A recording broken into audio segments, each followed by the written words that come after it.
Bom, finalizando o dia aqui no Egito. Aqui, ó, esse é o Rio Nilo. Eu tô na cidade de Luxor. Aquela montanha que você vê lá no fundo é a montanha que contém o Vale dos Reis. Do lado de lá da montanha é onde estão as tumbas dos faraós, onde foi descoberta a tumba de Tutankhamon, que aliás a gente vai visitar amanhã, se tudo der certo, se tiver aberta, né? Mas eu queria fazer só pontuar um negócio. Vou ler aqui a King James atualizada e que eu trouxe aqui. Eu quero ler para você algo muito interessante sobre a primeira praga do Egito, que foi aqui, ó, nesse rio aqui, no Rio Nilo.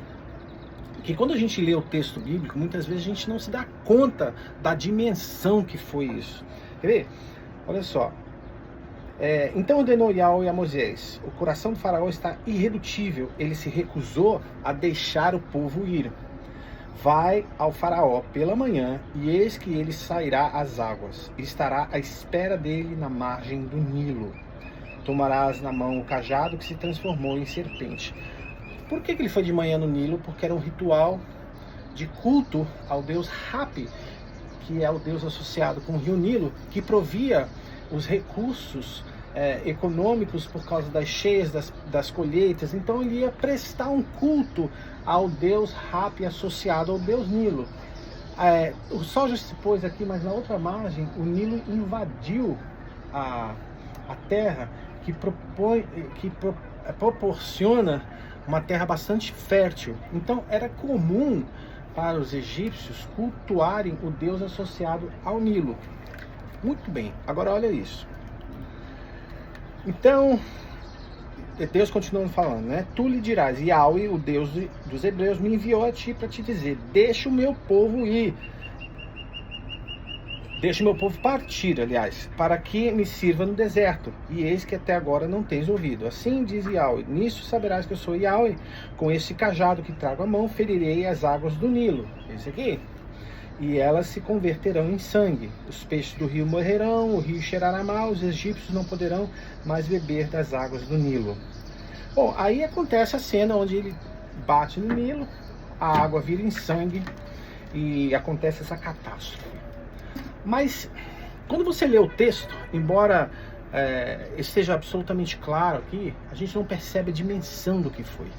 Porque só quando você vê a dimensão do rio, o tamanho do rio, nós estamos no sul, no centro do país, na cidade de Luxor.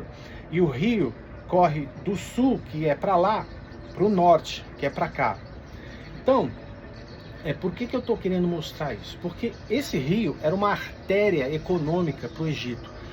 Se a Bíblia fala que ele se tornou em água, como ele se tornou em sangue, não é que ele se tornou um quisuco. Lembra do quisuco? Botava o pozinho dentro do copo e você mexia e ficava vermelhinho? Não. Ele se tornou sangue, com a densidade do sangue, com o cheiro de sangue, a ponto de a Bíblia narrar que os peixes morreram, o rio apodreceu. Você pode imaginar a catástrofe que foi para a nação? E muitas vezes a gente lê o texto e não abstrai a profundidade do contexto para a economia, para o contexto da população, do psique do Egito naquela época. Então, os vídeos que eu estou fazendo aqui no Egito, eu quero trazer uma profundidade enorme sobre o contexto de cada praga e o porquê Deus escolheu cada uma dessas pragas, para que quando você vá no texto bíblico, você perceba o poder do nosso Deus. Porque tudo bem, vai lá, bate na água, se transforma em sangue, tal, peixe filmando, não pode beber água, tal, faraó, vai, faz de novo aí, tal, reverte o peixe. Quer dizer, parece uma coisa meio banal, pequena, mas a grandiosidade disso aqui é tão tremenda que logo na primeira praga eu fiquei assim, pasmo quando eu cheguei aqui a primeira vez. Porque é um choque.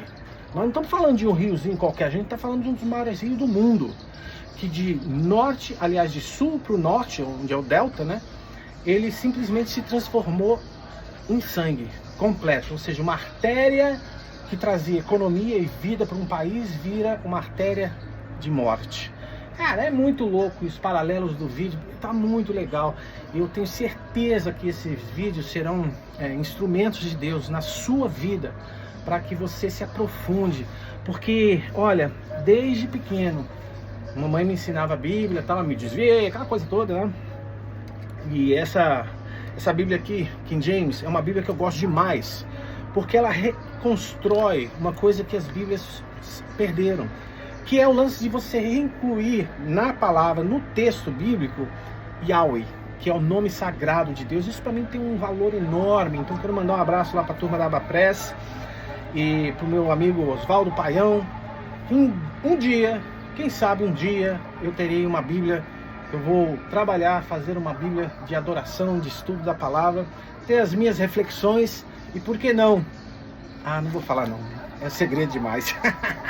Mas eu queria compartilhar com você para abençoar a sua vida e pode ficar preparado, porque vem muita coisa boa lá no canal. Se você ainda não se inscreveu no canal, se inscreve, porque vai ser uma bênção. E amanhã vamos levantar cedo, matinar cedo, para ir fazer esses vídeos sobre os faraós e sobre as tumbas egípcias, tá bom? Um abraço grande, um beijo. Eu sigo daqui, vou tomar um banho, descer e jantar, porque a fome é grande.